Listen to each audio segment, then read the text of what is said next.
Good morning, good afternoon, good evening, ladies and gentlemen, boys and girls. Welcome to Emergency Management Associates, coming to you from the Area Command, 392 miles west of Kitty Hawk Beach, North Carolina. We are grateful to be here on the air with you today, and thank you all for being here. Right now we have Demon Catman. Our mod from the east of England was the first one in here. Second was our gracious, wonderful Hurricane Heather. It's here. Again, one of our wonderful mods here. We appreciate them so much. Amalia Cruiser is here. Arnold Schmidt is here. My dear friend Laura Marie from Oregon is here. Thank you for being here, guys. We appreciate it so much. I'm just waiting to get a few more people here to go forward and talk about our program tonight. We have a big program for you. I'm going to specifically talk about emergency preparedness tonight in the way of individual and family preparedness. I want to talk about everything that's going on in your minds when it comes to emergency preparedness. I want to make it easy for you. I want to go over those things that are necessary so you'll know what's going on. Okay? So you can better be successful at being prepared. Recently, we've talked about emergency preparedness overall with individual subjects, individual things that you must do. Tonight, I'm going to talk more on broader terms of individual and family member preparedness. Okay? There have been no major earthquakes at all so far today. Yes, we've had some large earthquakes, one over in Tonga and another over in Indonesia. That happens. We're going to see that happen. But we've had no major earthquakes anywhere around the world.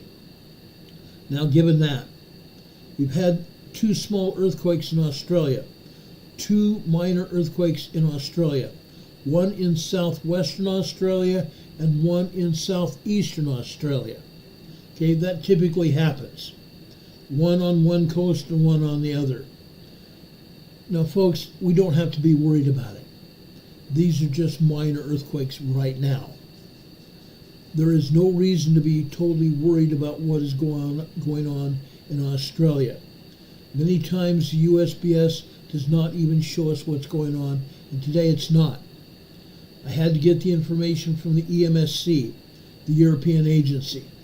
But again, there's nothing major happening, so I'm not even going to go into earthquakes tonight. However, give me just a second. I want to turn on my fan. It's getting increasingly very warm here in my office.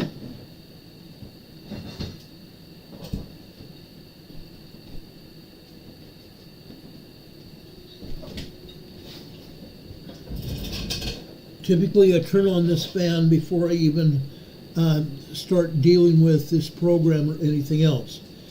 It's very warm in here. Today it was in the upper 70s here in Morganton, North Carolina. It's very warm here, but we appreciate that here. Lately it's been getting down to the low 60s at night. 2 weeks ago it was getting down into the 50s at night, but now it's gotten warmer. Okay? Juby Joe is here. Thank you very much for being here, Juby Joe. She says, good evening, everyone. Last night was behind in chat juggling devices. She apologizes. Not a problem. We just appreciate you being here, Juby Joe. God bless you for that. Richard Smith from Nova Scotia, Canada is here. We appreciate him as well. Pam Miller is here. God bless you all for being here, guys. We appreciate it. Arnold Schmidt is here. Hurricane Heather, we hope your hand is healing very well. Soon, we hope you won't have any pain at all in your hand. Just be careful. Take care of yourself. We love you, each and every one of you here.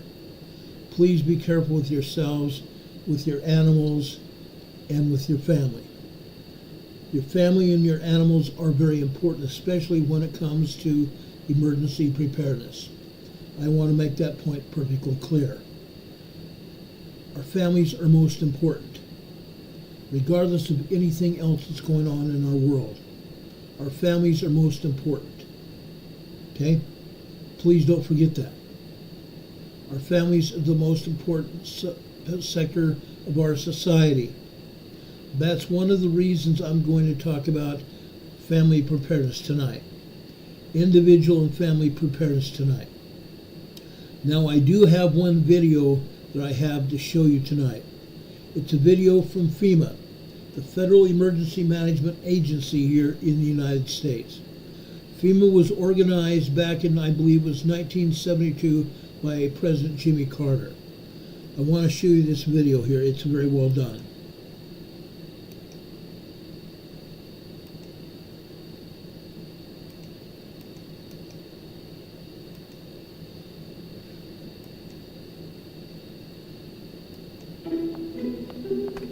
One scorching heat wave will leave me powerless to cool my insulin. When the storm rolls in, my time to find a pet-friendly evacuation center will have run out. I'm relying on luck, but who knows if it'll be on my side. When it comes to disasters and emergencies, it's not a matter of if, but when. Take control. 1. Assess your needs. 2. Make a plan. 3. Engage your support network. Let's prepare so we all have a better story to tell. One scorching heat wave will leave me powerless to cool my insulin. When the storm rolls in, my time to find a pet-friendly evacuation center will have run out. I'm relying on luck, but who knows if it'll be on my side. When it comes to disasters and emergencies, it's not a matter of if, but when. Take control. 1. Assess your needs. 2. Make a plan. 3. Engage your support network. Let's prepare so we all have a better story to tell. Let's prepare so we all have a better story to tell. That is what I'm saying to each one of us. Let's better prepare so we have a better story to tell. A lot of people don't have stories to tell at all. Many times they end up not being prepared at all, and then they have problems. I don't want anybody to have a problem when crap hits the fan. And I believe crap is going to hit the fan very shortly. Okay? Very, very shortly. I don't think we have much time left before it all hits the oscillator. Okay? Yes, I like to use oscillator instead of fan. Okay? But we need to be prepared. We've told everybody that in the past. I'm telling you that again. It's very important to be prepared. Very, very important to be prepared. Now, why are we talking about it tonight? I have a great need to make sure we get this message out. We don't often get to talk about the individual parts of preparedness, individual and family preparedness. I've talked about food. I've talked about water. I've talked about being prepared with food storage. I've talked about being prepared shelter-wise. I've gone through all that. Yes, there are things that I have not touched on. But tonight I want to talk about preparedness. Overall individual and family preparedness. September marks National Preparedness Month here in the United States. And similar countries such as the United States have also adopted September as Emergency Preparedness Month. So I'm here to tell you, I'm here to remind you that this is an annual campaign. Usually in September, I've also put on an emergency preparedness fair. This year is one of the years where the organization that helps me put on these fairs decided they were not going to do it this year, which is very strange because the organization is very famous for emergency preparedness. But I want to remind everyone that preparing for emergencies and disasters can keep you and your families and your communities safe. Preparing for emergencies and disasters can keep you as an individual, can keep your entire family and your entire community safe. We need to make sure that all of us are working on that thing together. Making sure we all are working on preparedness together.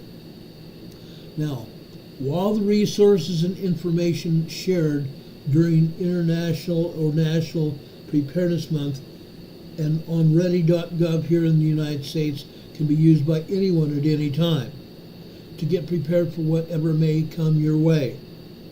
This year, the campaign is focused on preparing minority people. Minorities have been overlooked in the past. The United States government decided that Asian American, Native Hawaiian, Pacific Islander communities, and African American communities are important. They've always been prepared. They've always been important. Not everyone has been prepared, however. But I want to make sure that everyone knows about how important being prepared really is. The EMA, Emergency Management Associates Ready campaign today aims to ensure all of our friends and neighbors and family have the tools that you need to be prepared for disasters and build resilience before disaster strikes. Now, I hate the word resilience. Our government here in the United States likes to use the word resilience. I don't like the word. It brings me connotations of negative things. I don't like resilience at all. So you're only going to hear me talk about resilience once more or twice more during this presentation. I'm going to use the word prepared. Prepared. Our preparedness falls back on each one of us. Our being prepared for whatever is going to befall us falls back on each one of us. We need to be prepared before a disaster strikes. Okay?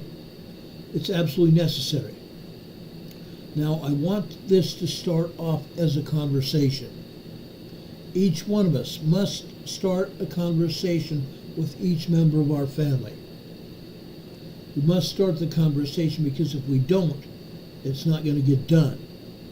And when a disaster or emergency strikes, nobody's going to know what to do. We talk about hurricanes, we talk about fires, we talk about floods, we talk about heavy rain and inland winds. We talk about tornadoes. We talk about shootings going on all over the world. But we need to start talking about preparedness. Start the conversation. Talking about bad things that could happen, like a disaster or an emergency, isn't always easy. We may think we're protecting the people we truly love by avoiding these conversations, but they are important. Avoiding these conversations will lead to disaster in our family, in our neighborhood, and in our community. Preparedness is very important. We need to start taking steps to get ready and stay safe. Starting a conversation today can help you and help your family to take more actions to prepare. By taking simple steps, each one of us, you and I, can build our preparedness at our own pace. At our own pace. Sometimes we need to hurry it up, only because we have not taken these steps before now. I don't believe we have much more time. We need to go and do this now. Doing it now. Set aside a time when everyone is calm and relaxed. Set aside a time when everyone is calm and relaxed to sit down and talk about emergency preparedness. It may help to hold the discussion over a set time period, so decisions are not rushed. Don't rush any kind of decision about preparedness. And you need to make people feel more comfortable about talking about the topic. Talk about steps that you've already taken to prepare and encourage others to ask questions about emergency preparedness actions that might work for them. We need to start a conversation, spark the conversation. You might think of something that's already happened in your own family or in your community to help spark the conversation, to light a fire. Now, FEMA has created preparedness toolkits in English, Spanish, Arabic, Hindi, Japanese, Korean, simplified Chinese, Tagalog, traditional Chinese, Vietnamese, and other languages. These toolkits are accessible on the internet. These toolkits include graphics, publications, and messages that you can share with your family and friends and neighbors. Now, we know that older adults can face greater risk when it comes to the multitude of extreme weather events and the emergencies that we now face, especially if those elderly people live alone, or they are low income, or they might have a disability. You don't have to be old to have a disability or to live alone, or to be low income, or even to live in a rural area. Yes, a lot of elderly people do live in a rural area because they'd rather live there than in a large city where they're going to be bullied by younger people. Elderly people like to be with other people like themselves. Now, I'm going to talk about the easy way to do this, okay? Now, some people might not see it's that easy, but my thing today is take control 1, 2, 3. Take control 1, 2, 3. The Emergency Management Associates campaign tonight is going to focus on preparing adults and families for disasters, specifically older adults and families from communities that are disproportionately impacted by all hazard events, all kinds of events that could strike them, and those events that continue to threaten our nations. I'm talking plural, nations, not just the United States. These all hazard events can happen anywhere at any time. Now, we know that older adults face greater risks when it comes to a multitude of extreme weather events, especially the cold. The older adults also experience the same emergencies that we all face ourselves, especially if they're living alone and are low income, having a disability, or living out in the rural areas. Now, you need to take these 3 steps to prepare for an emergency. Number 1, assess the needs. Assess the needs. Number 2, make a plan.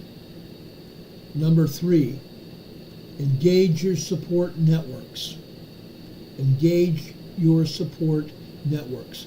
Who do you know that might help you? Being prepared is a result of our entire community effort, coming together to create a new pathway to broader and more inclusive approaches to building resilience or preparedness for us all.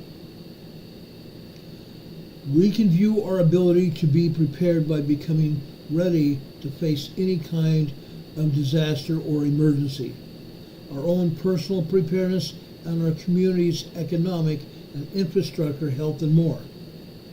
And so much good work is already underway throughout our community, where we live, our neighborhoods, our towns, our cities, and our nations, and even our country, to address these challenges that each of us are presented with on even a daily basis. Dealing with it on a daily basis. Guitar Mom is here in the chat and is saying this about purifying water. She's wanting long-term water sources. It's hard to find plain old beach for water purification. It is available through several different sources. Dollar General stores, Dollar General, other dollar stores around this nation of ours here in the United States. Small mom and pop organization stores also have plain old bleach. Okay? Grab some. Grab some. Guitar Mom says she grabbed some and it was concentrated. Now I have to find out how to use that. I'm going to tell you right now how to use that. 1 teaspoon of bleach per gallon of water. 1 teaspoon of bleach per gallon of water. Now, when you put that bleach in the water, you need to first shake it up like this once you put the bleach in. Shake it up just like this. Then, before you use it, uncap the bottle that you put it in, or the container that you put it in. Uncap it. That way, that bleachy smell will leave the water. That bleachy smell will leave the water. The water will still be pure. The water still will be purified. But leave that odor of the bleach and let it go. Okay? You can use it to cook with. You can probably, well, I'm going to say you can use that to drink it. You need to have water to drink. Okay? Uncap that bottle so it lets that bleachy smell get away. Okay? That chlorine. Okay? Let it go. But there is so much good work going on around the United States and around the world for everybody to prepare. Now, given this, there are some countries around this world that are not just rural, but have no clue about preparedness, unless some people come in and talk to them about it. Some third world countries have no knowledge of preparedness. They live day to day, literally. Some third world countries don't have adequate water supplies or even food. Children and adults are dying in those countries. We've all seen the video on television. Yes, we have to have agencies to try to help them. And yes, the churches are out there. Churches from the United States and England are out there trying to help third world countries. We need that. We need that. Okay? Guitar Mom says she wrote down what I just said about using the bleach. Okay, she says that she's going to make, I believe she says she's going to make a hard copy folder. And that's exactly what everybody should do. When you have a question about any particular preparedness topic, make a folder for it. Make a folder for it. Make a folder for it on your computer, on your hard drive. Then you can take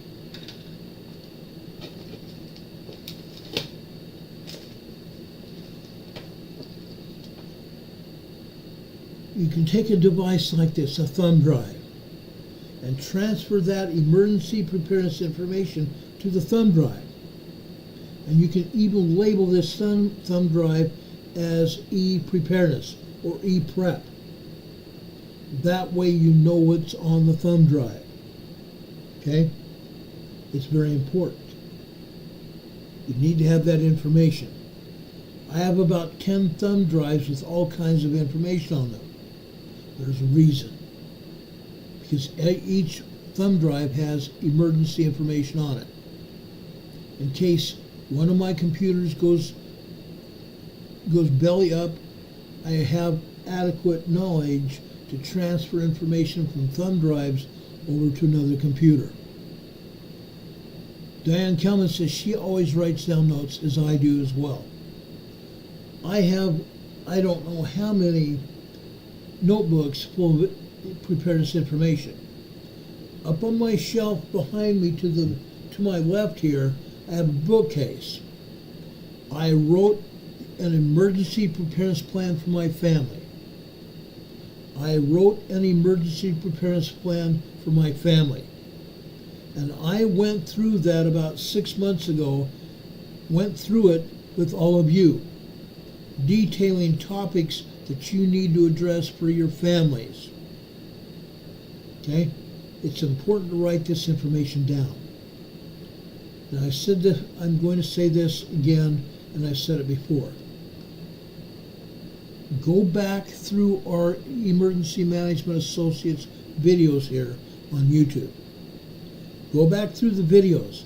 Anytime we talk about emergency preparedness is in the topic of the video.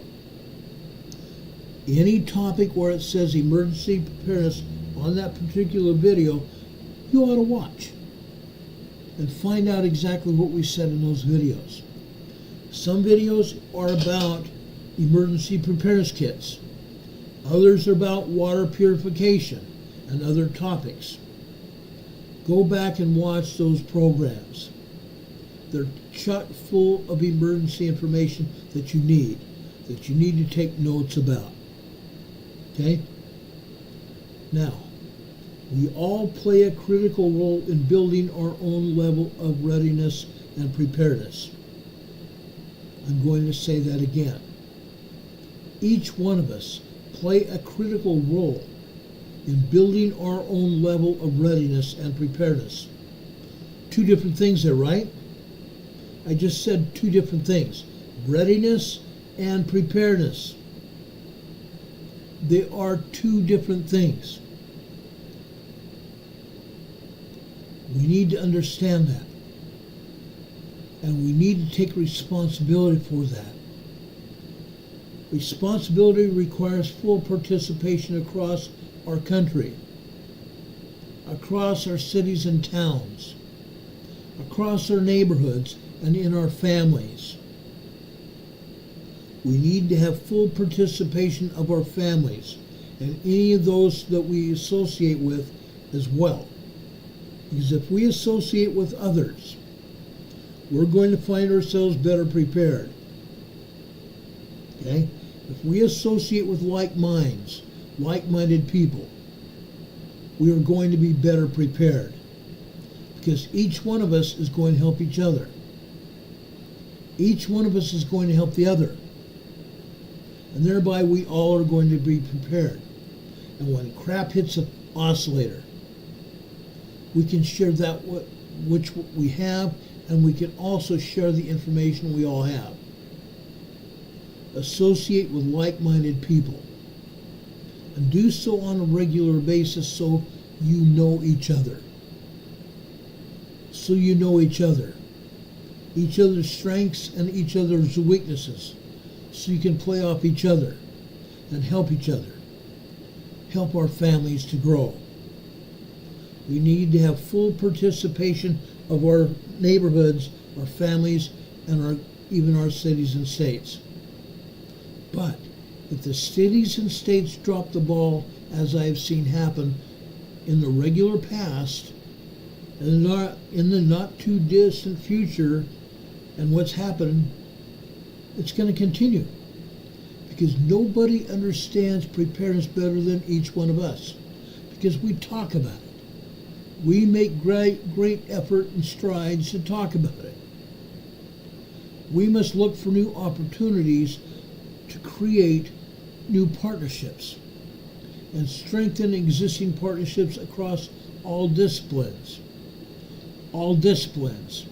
All disciplines include sheltering in place, bugging out, water preservation, water purification, and food storage, emergency preparedness kits, on how to survive in any kind of emergency.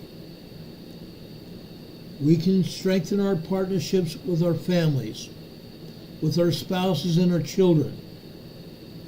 We need to develop new existing partnerships through all disciplines and sectors using the strategies that we've discussed throughout the years. We as a family and community are at an important crossroad. Going down the same paths of the past will not work as we head into an uncertain future, full of new risks and challenges. We must work together. We must work towards achieving our preparedness goals of our family, the preparedness goals of our neighborhoods and our communities and our countries.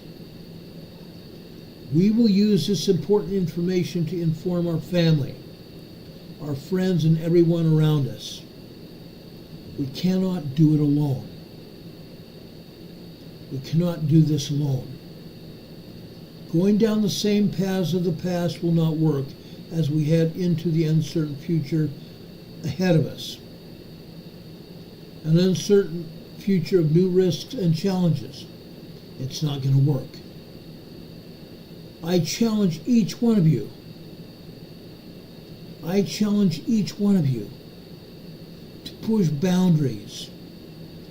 Push boundaries, ladies and gentlemen. Push boundaries. Think creatively and look for approaches and new opportunities to build new partnerships. To engage all members of your family and all members of your community. Now you might say, what all members of my family do I have? You might not realize it, but your family stretches through a lot of people. Yes, I have 5 other brothers and sisters. I have 4 children myself. No, my brothers and sisters don't talk. They don't talk to each other. I talk to one of my brothers maybe once a year. My sisters have refused to talk to us because they've taken advantage of us on previous occasions during our lives. My children don't talk to me because of my ex-wife. My ex-wife doesn't talk to me at all, and that's fine. However, I have my family of my wife that I have now. Her kids are my kids, and my kids are her kids. We love each other. We are truly a family in every sense of the word. You've seen one of our sons here on the chat occasionally. He's a good man. 19 years old and doing a great work. I love him, and I love all of the kids more than I could even think about. But I am challenging all of us, each one of us, you and I both, to push our boundaries. Think creatively and look for approaches and new opportunities to build new partnerships with each member of your family and your neighborhoods and friends as well. Engage all members of your community that you can, and learn to utilize the tools available to you to envision and build your preparedness community. Build your preparedness community. The more people you have to rely on and they rely on you, the better off everybody's going to be. We've talked in the past about building partnerships, making sure we have like-minded people around us. Because when crap hits the fan, we're going to share everything between us. You're going to learn to count on them, and they're going to learn to count on you. The more we have to share, the better off we are. They may be able to build a garden and have a garden every year. You might not. But you have other things you can bring to the table, just as they bring things to the table as well. We need to work together, building our preparedness community of like-minded individuals. Our family, our communities continue to face an increasingly complex set of challenges going on through the future. Disruption in our way of life, from a range of acute incidents that are about to take place in our own communities. Acute incidents that we're going to call shocks, hazards, emergencies, such as natural disasters, storms, fire, flooding, snow, pandemics. This present administration here in the United States and in Britain are trying to lock us down again. talking about the bird flu. The bird flu has been around since about 2002 or 2003. Back in 2003, I was part of an emergency preparedness community in Denver. We put together a series of training programs to help people in individual neighborhoods get together. And we prepared those neighborhoods to be able to lock themselves down.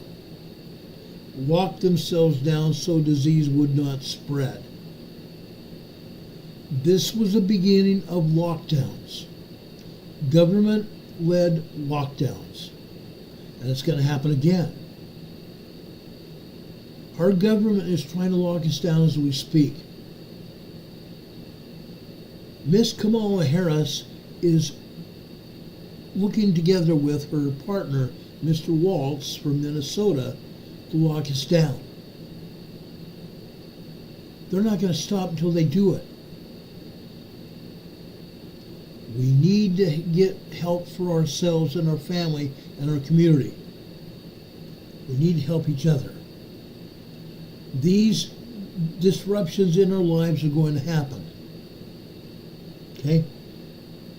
Natural disasters, storms and such, pandemics, cyber and physical attacks are also coming. Cyber and physical attacks are also coming. They've already been doing it. This present governmental administration here in our country and around the world have brought in illegal people into our countries.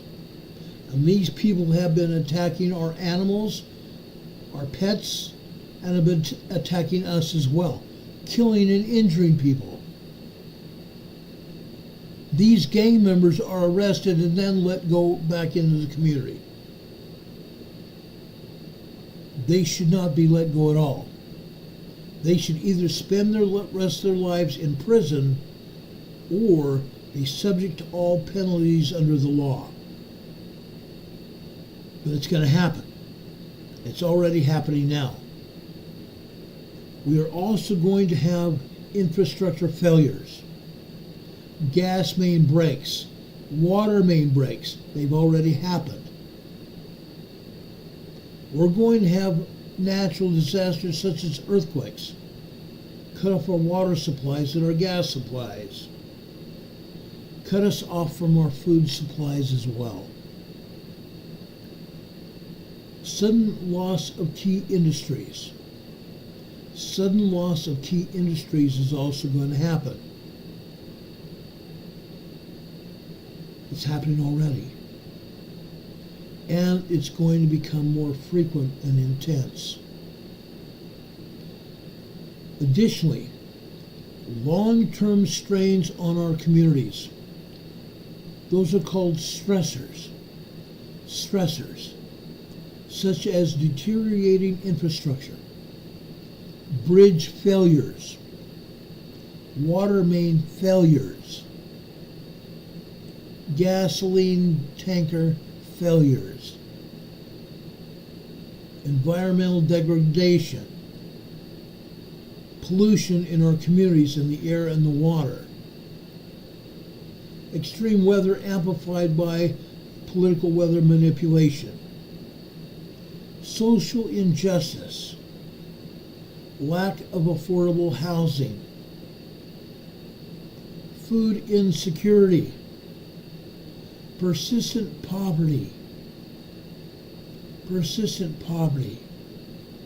The elites of our world and our communities are making sure that there's going to be persistent poverty. That way people are begging even just to live. That's what they want. They want to keep us inferior to them. They want us to not have the things that we need to survive. All those things are going to negatively affect our quality of life.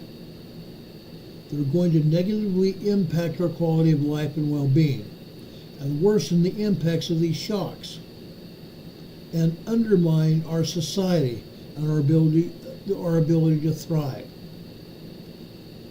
Together, these shocks and stressors are going to have a significant impact on our own security, our economy, our environment, and social and physical well-being.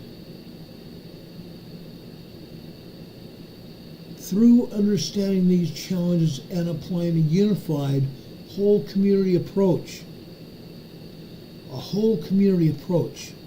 your community could be your family, an extended family.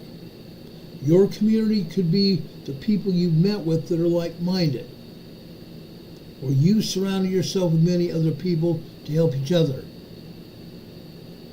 Your whole community approach on addressing these stressors, these hazards in our lives, will lead to our resilience or our ability to thrive, our ability to survive what's going on, so that we can overcome these evolving challenges and also thrive as individuals and families.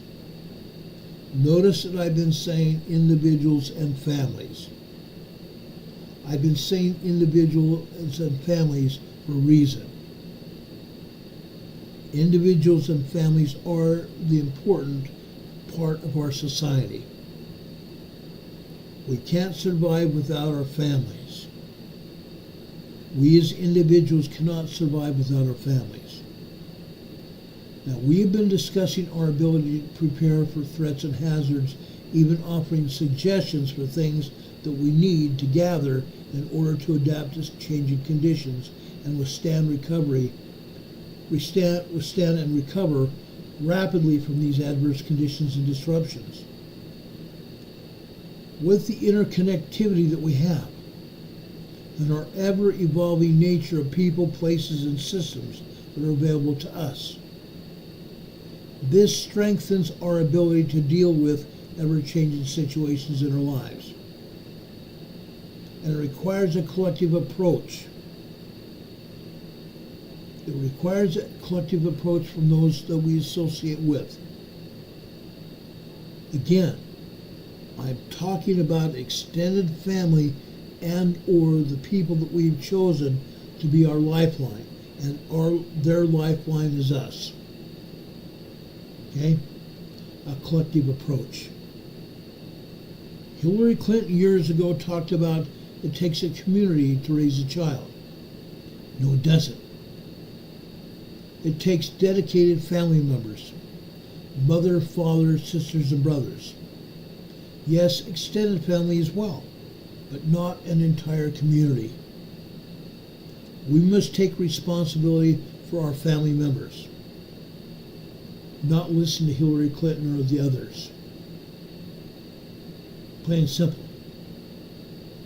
Again, we need to find individuals that we have the same mindset with, that we do and collaborate with these people to share ideas and what we have to survive what we are soon going to face in our lives.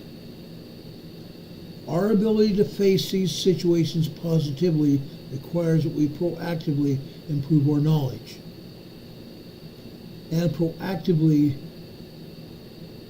improve our knowledge and our abilities to benefit and protect our own families and our neighborhoods and our communities, to create an integrated, multi-objective solution that comprehensively addresses shocks and stressors. Shocks and stressors to our environment. Shocks and stressors that put stress on us and can possibly hurt us as individuals. We need to learn to adapt and evolve in ways that support our positive approach for current and future generations. It is not just you and I that we are preparing for. We are preparing for our children and our grandchildren and their futures as well. True preparedness involves even our children, as my parents did with us when I was younger, involving us in church food storage dinners, teaching the members of our church about food storage, teaching members of our community about food storage and how to use food during an emergency, how to ration it out so people still feel full and have their nutrition met during an emergency. My parents taught us that when we were young. I was even a teenager when my parents first talked about food storage.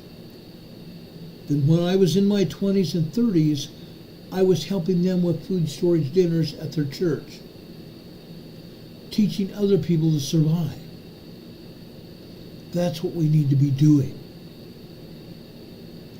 Learning how to survive with us and also teaching our children and their children how to do it for themselves.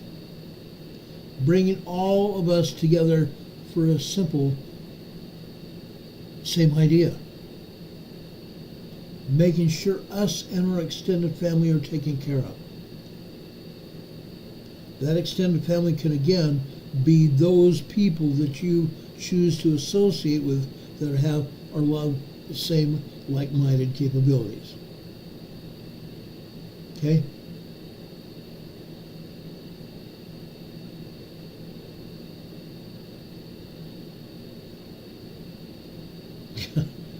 Demon Catman, you're hilarious.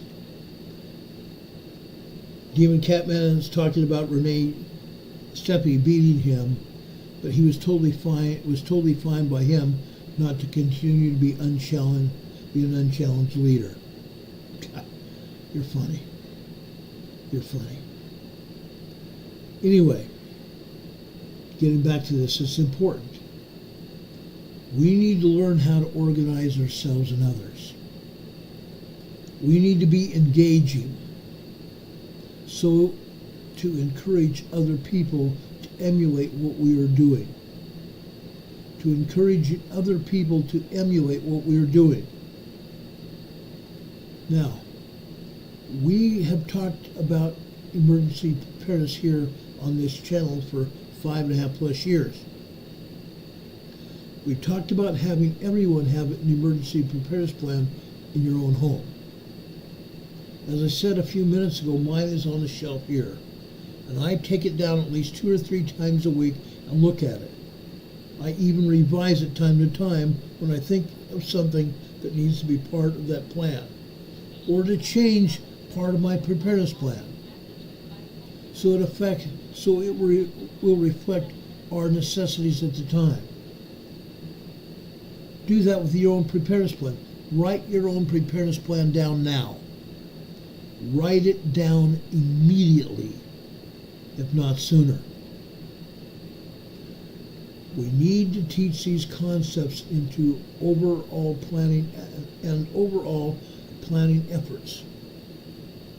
Creating change with those that we love. Creating change through the policies that we develop. And prioritizing projects and programs so we can achieve the goals that we have all set and set the standards for those around us. Not just helping those people and encouraging them to do what we are doing, but showing success in doing it. Becoming successful in our preparedness efforts. Now, while disasters are a catalyst for our preparedness efforts, oh my gosh, this is happening.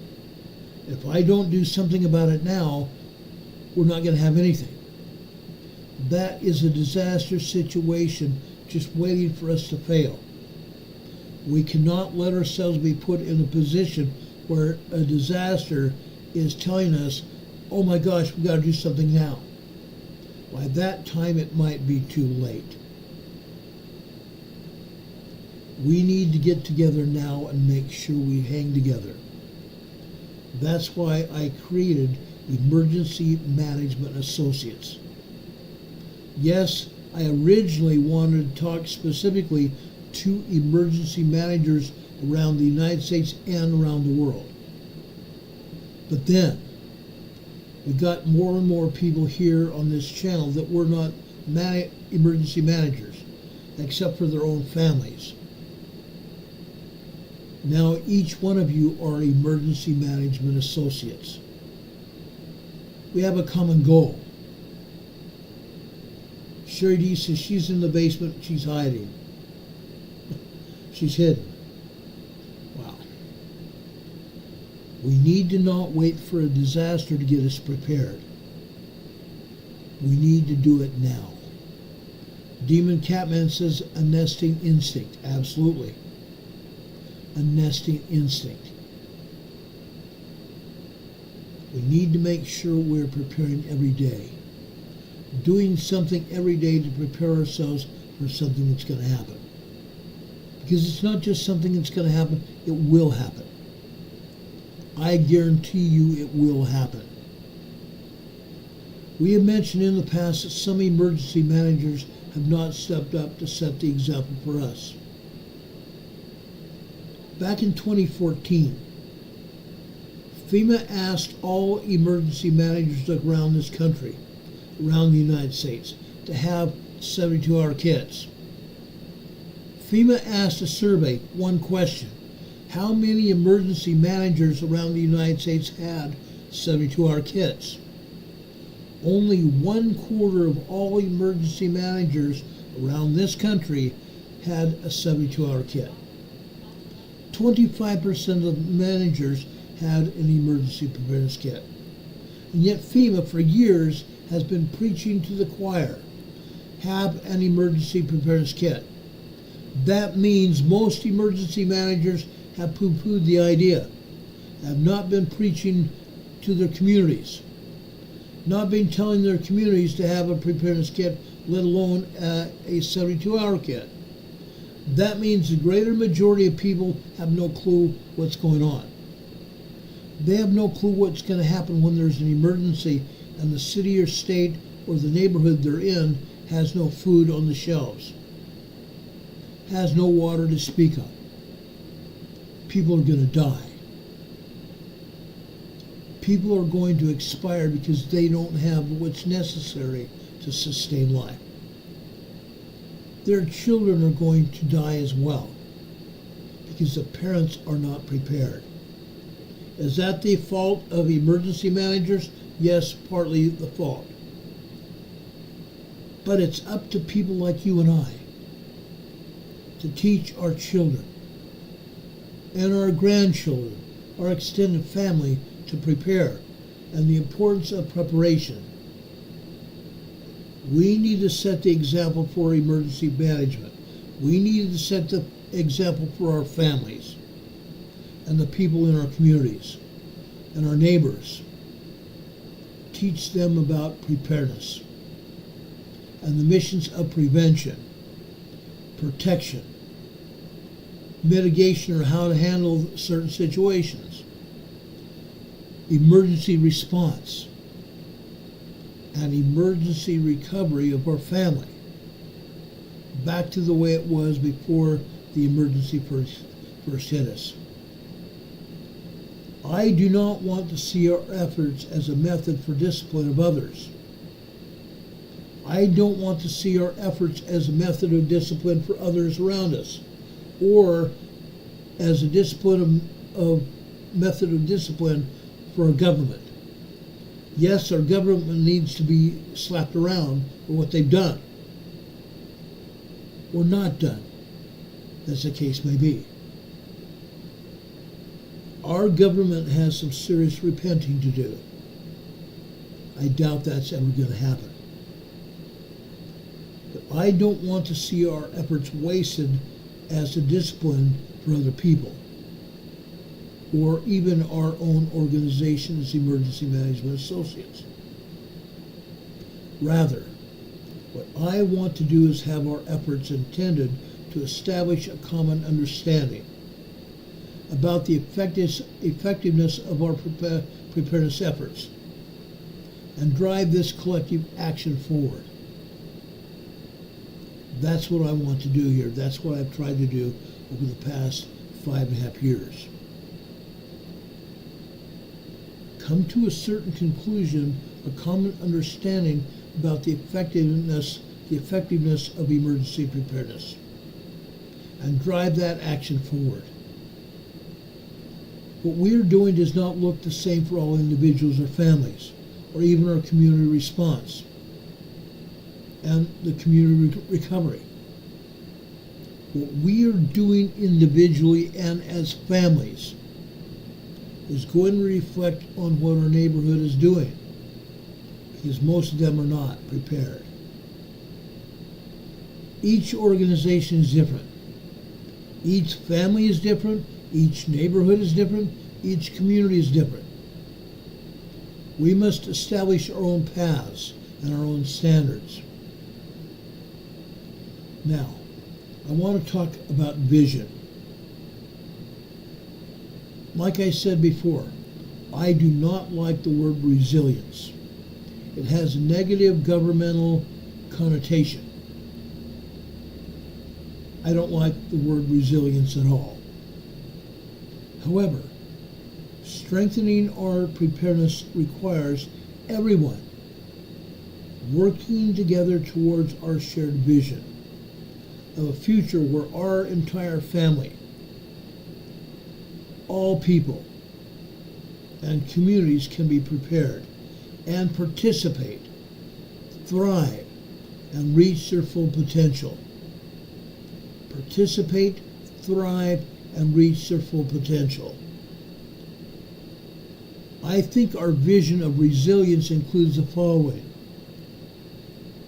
a resilient, prepared people whose health and well-being are supported through thriving communities, social, economic, financial, environmental, housing infrastructure. Because you and I have made it so. You and I have set the example for these things. Everyone has their own sense of urgency. Everyone has their own sense of security, trust, social correctness, and belonging that serves as a foundation for thriving communities and families. Sense of security, trust, social correctness, and belonging that serves as a foundation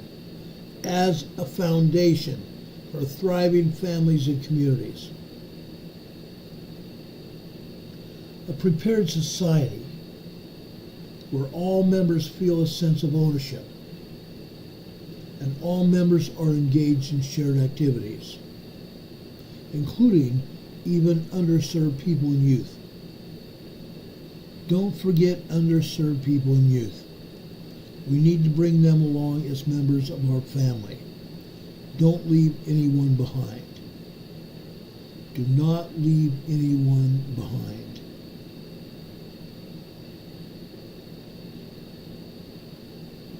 Our community culture and natural environment are sustained and protected through meaningful stewardship. Effective, inclusive, transparent decision-making with meaningful opportunities for community participation, providing the foundation for fulfilling a common vision for our community and our family that we have established. Everyone receiving essential services. Everyone receiving the food, the water, and other things that they need to survive, that we all have collectively worked together to share. A well-prepared family and community enables a high quality of life, a prevention of illnesses, a prevention of diseases and injuries that might impact our well-being, an accumulation of individual, family, and community wellness and love. That's what we need to work for. An accumulation of individual, family, and community wellness and love. Juby Joe says drought evidently affects the well-being of wildlife. Yes, it does. It affects everybody's well-being. Our family and community should always be evolving. If we are not evolving, we are doing it all wrong. We may be interconnected, but we need to be working to be individuals and helping each other grow. To grow personally and grow as a community. This will give us strength as a family. Growing personally and as a community will give us strength as a family. Now, I'm going to talk about these stressors. I'm going to talk about and understand our ideas of threats and hazards. Hurricanes. Hurricanes are a stress and hazard. Flooding. Wildfires. Earthquakes. Adversarial cyber and physical attacks. Infrastructure and supply chain disruption. My wife and I have been to the store maybe once this week. Some store shelves are now showing signs of being less full. We went to the store about a week or so ago. Guess what? If you remember buying a flat of eggs, 60 eggs is a flat of eggs. There were no flats of eggs. And the 18 pack of eggs were going quickly. Very few 18 packs of eggs. And fewer even 12 packs of eggs. What's the problem with that? Even the milk on the shelves was going down. What's going on with our dairy? My wife and I have plenty of eggs right now.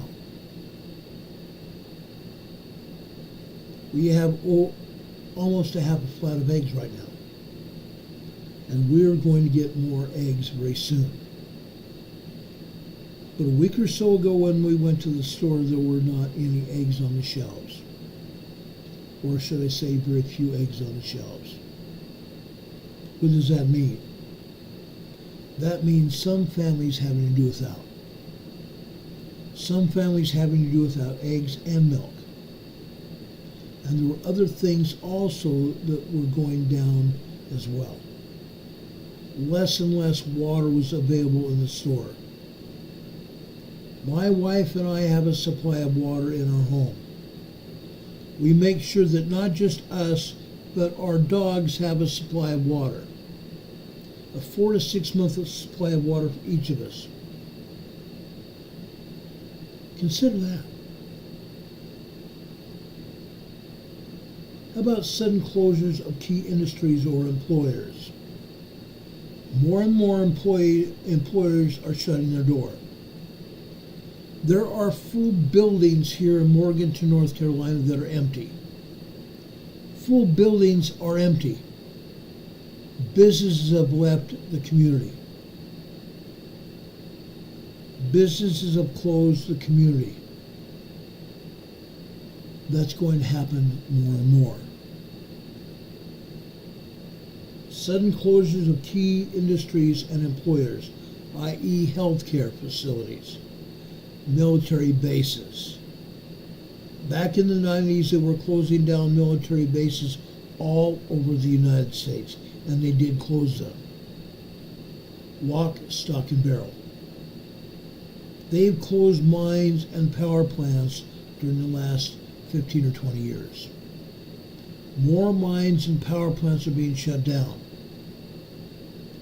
Declining education systems. Declining education systems. Because our government does not believe in making sure people have the right to truth of what's going on in our communities and in our country. More schools are closing. More universities and colleges are closing their doors. Declining industries and economic opportunities are going down the tubes. Deteriorating infrastructure. We're seeing holes in bridges. We are seeing holes in bridges and roadways. They're not being repaired. A Apparently the government doesn't have money to keep these bridges and roads repaired. We're seeing drought through our communities. Last winter, the drought pretty much quit, but the drought has come back. Endemic crime. Our government here in the United States and the governments throughout the world have opened their doors to criminals from throughout the world. Prisoners from various countries around the world have come into our countries and are raping and killing our children and women. More and more people are dying every day because of gang-related murders and crime. Food insecurity. Like I said, there's less and less food on the shelves. It's going to get worse. Environmental degradation and contamination. Our air and water supplies are being contaminated. Some rivers and streams are not even thought to be potable, let alone drinkable. Lack of quality, affordable housing.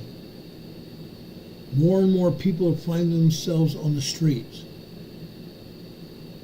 Affordable housing is getting less and less.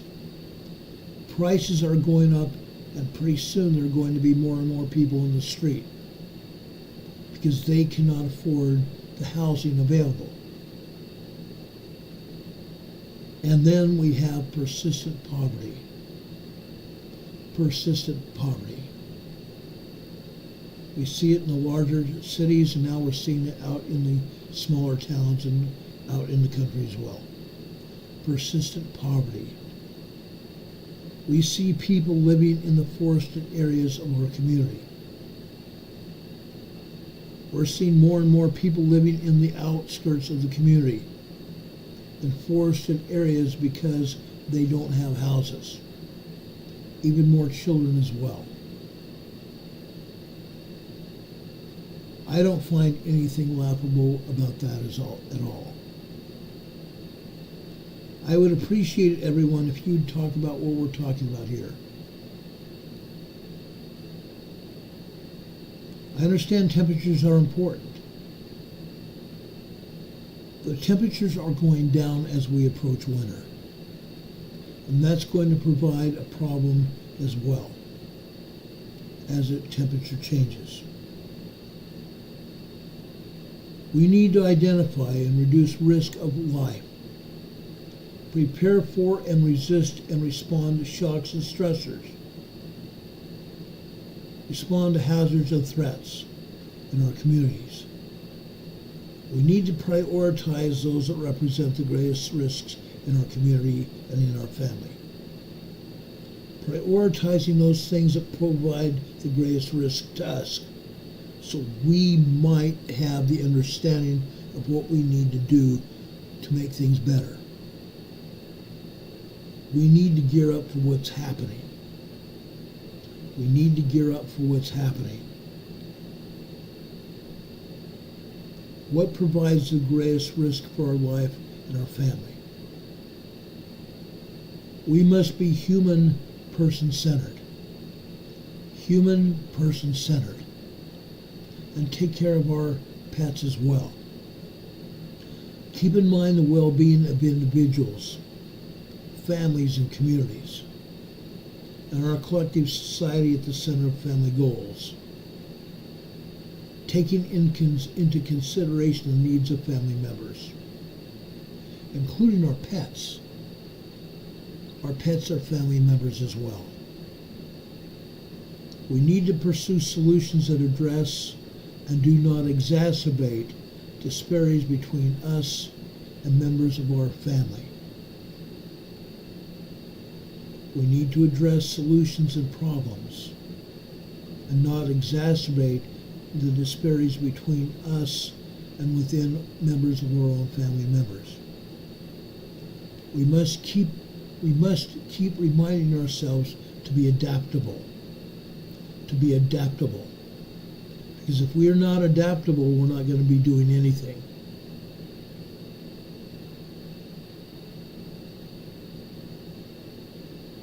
We must maintain awareness of and a willingness to apply and implement innovative thinking and tools and methods to quickly realign ourselves with each member of our family, to take advantage of evolving circumstances. Families are the most important unit of society. Families are the most important unit of society. We need to take care of members of our family. Our family must be sustainable. Our family members must be sustainable, working together for each other's good. Each member of our family needs to keep the overall goal of family in mind. Set goals for each of our families. That way, our members of our families will know the goals that we set. And keeping them in mind, each individual members of our families will be helping each other. Family is the goal of our life in our society. We thrive with the technical expertise of our family. We thrive with the need to move forward together in everything we do as a family member. We thrive when we need to move forward together, working together.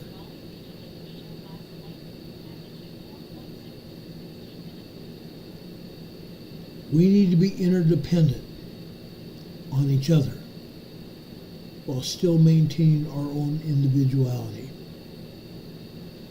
Never forget that other members of our family may depend on us and us on them. This may require collective action by all individuals of our community, the community that we have developed together. Given the complexity and the overall overlap among the roles of each family member,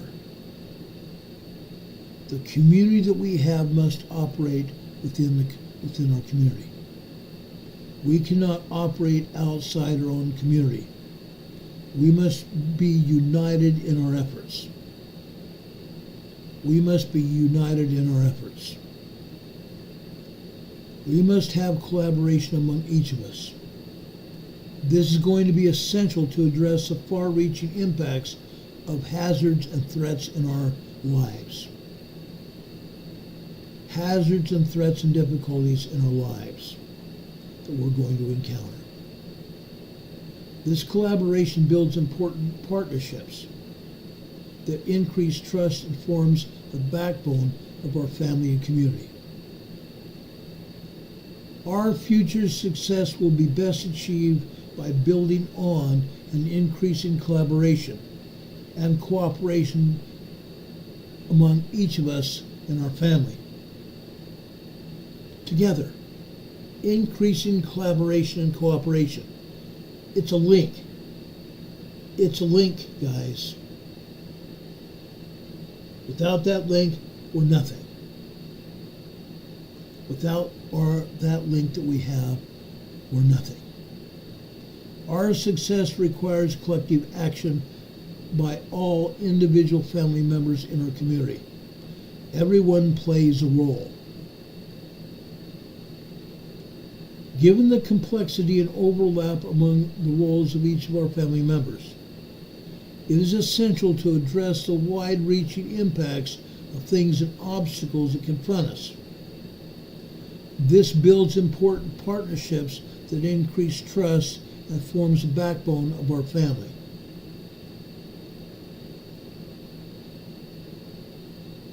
Our future success will be best addressed by building and increasing collaboration and cooperation among members and individuals of our family and the households in our community. Working together. Working together. Being prepared and engaged individuals. Families and households are the foundation of our successful community. This strengthens those of us around each of us in our community and supports us.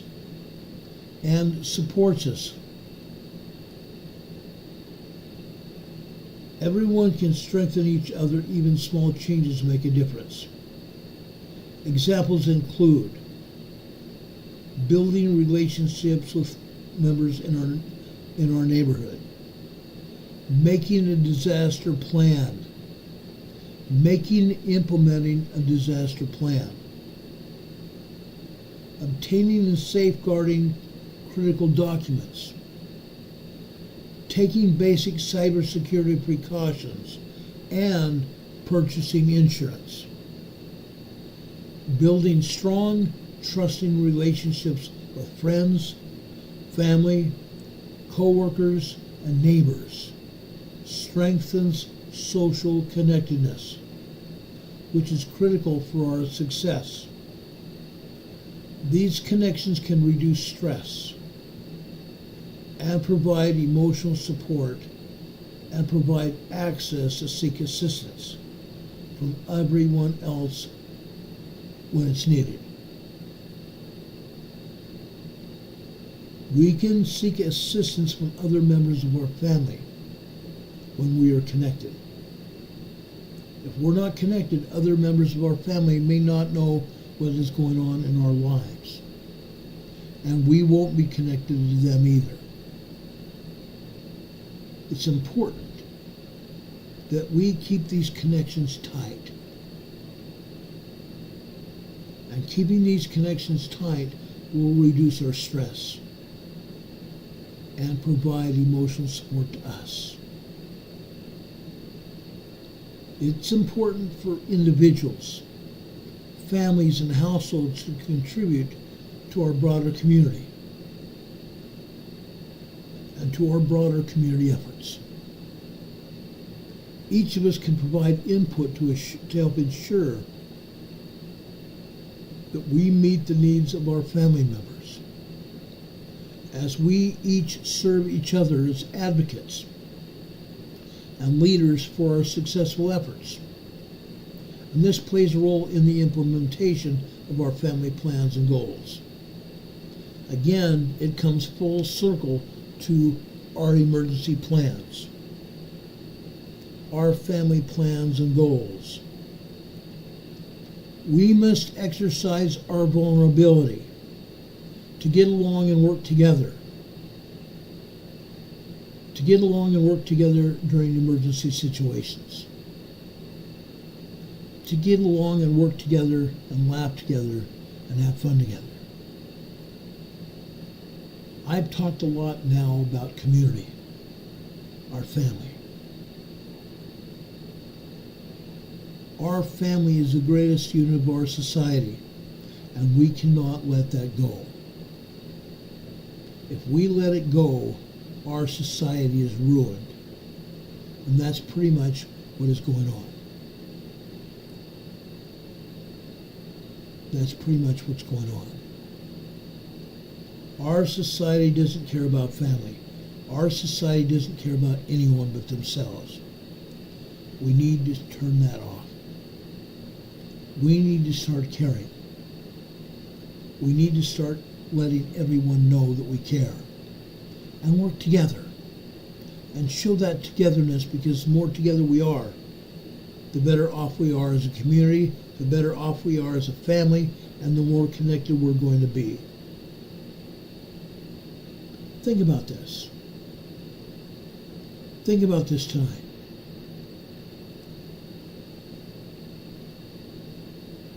Sherry D says, please help me locate my son. Sherry, what happened to your son?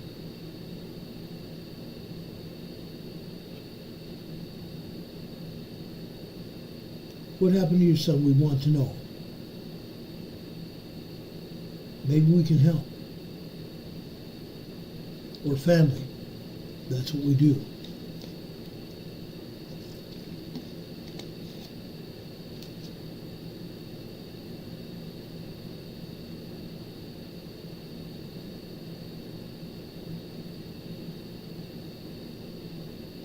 Sherry says he hates it. He hates her because of the Department of Social Services and Child Protective Services. I get that. I get that.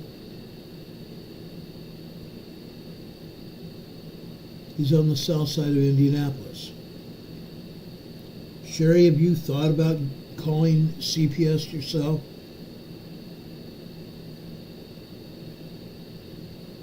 Calling DCS yourself and following through and finding out what's going on? Trying to reach out to him and tell him, hey, I love you, I care about you, and if I didn't, I wouldn't even try. I care about you. I want you back as my son, as a member of my family.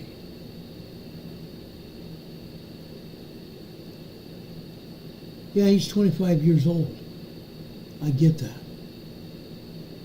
Sometimes family members run away from us because they think they know it all. They run away from us because governmental agencies get in the way.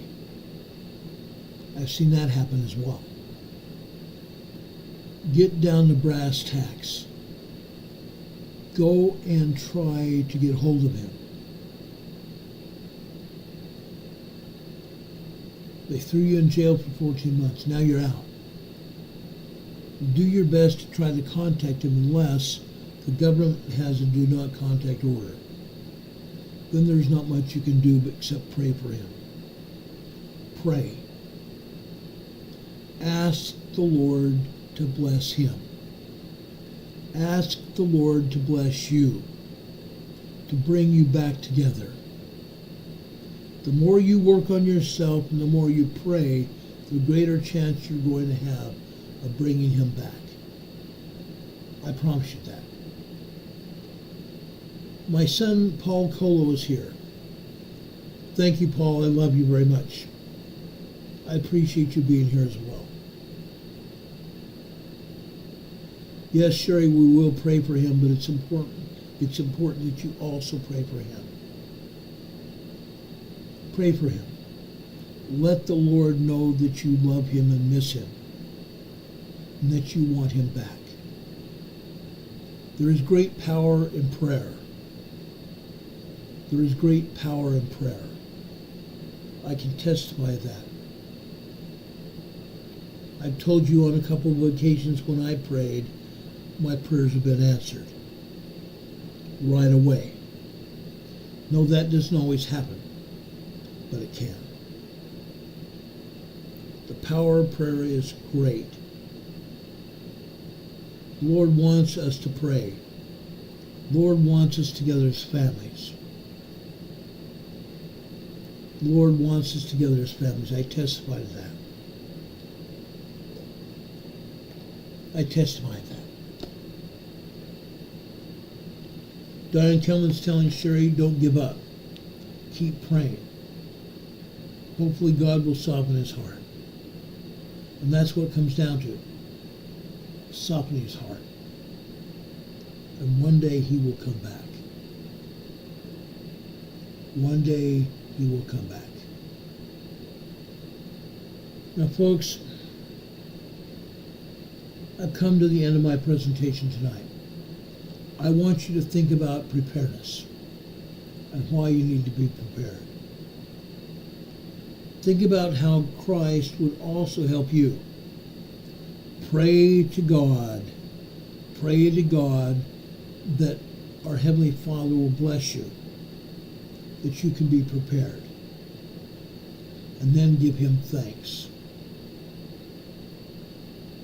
Then give him thanks. In John, in the New Testament, St. John New Testament, in chapter 12,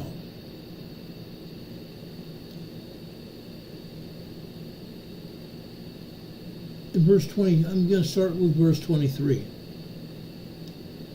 And Jesus answered them, saying, the hour is come, that the Son of Man should be glorified. Verily, verily, I say unto you, except a corn of wheat fall into the ground and die. It abideth alone. But if it die, it bringeth forth much fruit. He that loveth his life shall lose it, and he that hateth his life in this world shall keep it unto life eternal. If any man serve me, let him follow me. And where I am, there shall also my servant be. If any man serve me, him will my Father honor. Now is my soul troubled? And what shall I say? Father, save me from this hour. But for this cause came I unto this hour. Father, glorify thy name.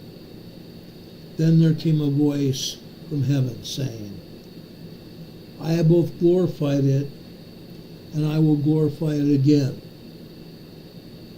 The people therefore that stood by and heard it, and said that it thundered, and others said, an angel spake unto him.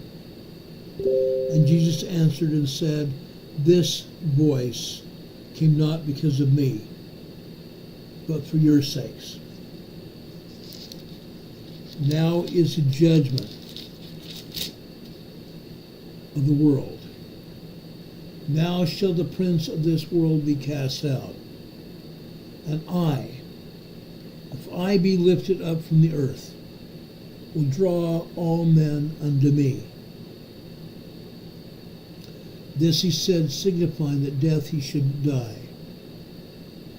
What death he should die? The people answered him, We have heard out of the law that Christ abideth forever. And how sayest thou that the Son of Man must be lifted up? Who is this Son of Man? The people didn't even realize who Jesus Christ is. Then Jesus said unto them, Yet a little while is the light with you. Walk while ye have the light, lest darkness come upon you. For he that walketh in darkness knoweth not whither he goeth. While ye have light, believe in the light, that you may be the children of light. These things spake Jesus and departed. These things spake Jesus and he departed. Brothers and sisters, the scriptures have great meaning in my life. The scriptures have a great meaning in most of our lives. Exercise the scriptures. Read the scriptures. Read the scriptures, for in the scriptures you'll find eternal life, which gift is the greatest of all gifts of God. I pray that you will have the courage to endure. I pray that you will have the courage to do the things we talked about. Prepare. Prepare and bring your family in on it as well. Get your entire family involved. You're going to need it. And you're going to need it very soon. Rob 52 quotes a scripture quite frequently. It's Philippians chapter 4, verse 13. I can do all things through Christ who strengthens me. Amen. Brothers and sisters, I hope you have a wonderful day and a wonderful night. If anything else happens tonight, we'll be back here to tell you about it as soon as the information becomes available. Usually we take Saturdays off. If anything major happens, we will be coming on the air tomorrow to talk about it. Otherwise, we will be back here on the air at 12 p.m. noon Eastern Standard Time with a program called Come Follow Me, the Savior Said, our weekly Sunday school class. Brothers and sisters, I hope you go and bring your family with you. Bring your family to our Sunday school class on Sunday. I would love to see you there with us. Now may God bless you. May God protect you. May God bless you with the things that you need. May God help you to understand that He loves you. He loves you and wants to give you the things that you need that will help bless you in this world that we live in. God be with you until we meet again. We will see you on the other side. Have a great night, brothers and sisters. I love you very much. We'll see you at least on Sunday, if not before that. God be with you until we meet again.